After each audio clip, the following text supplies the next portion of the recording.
Assalamualaikum warahmatullahi wabarakatuh.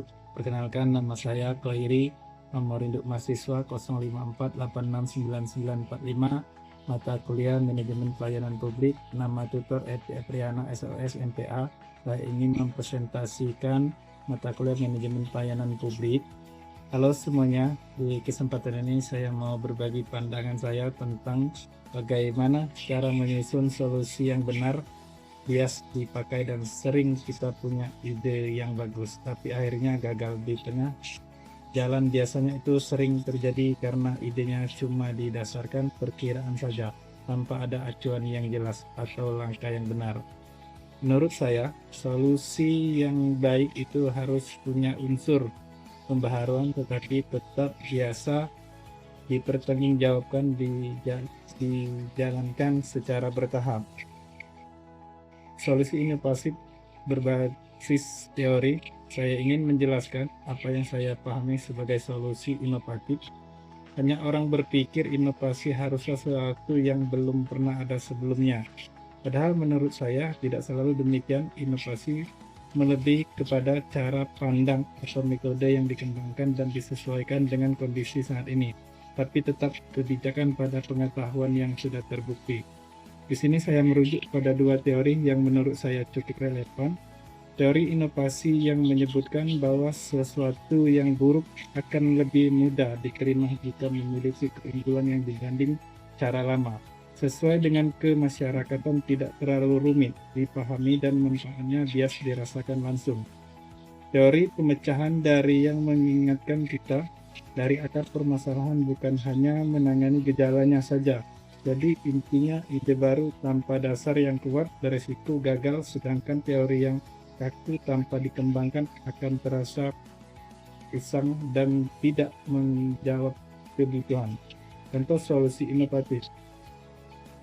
Supaya lebih jelas, saya ambil contoh kasus yang sering kita temui, pelayanan publik yang sering lambat antrean panjang dan sulit diakses oleh warga di daerah terpencil.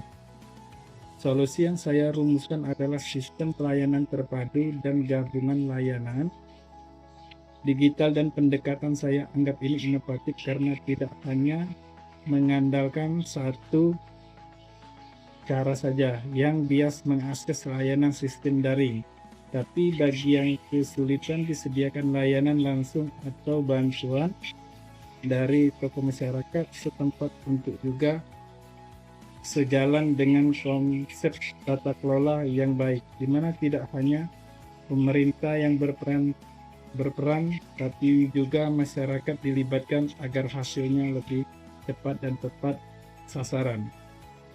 Strategi implementasi, lalu bagaimana menerapkan agar tidak berantakan? Saya membaginya menjadi 4 tahap, yaitu fleksibel tapi teratur. Yaitu 1, persiapan dan sosialisasi.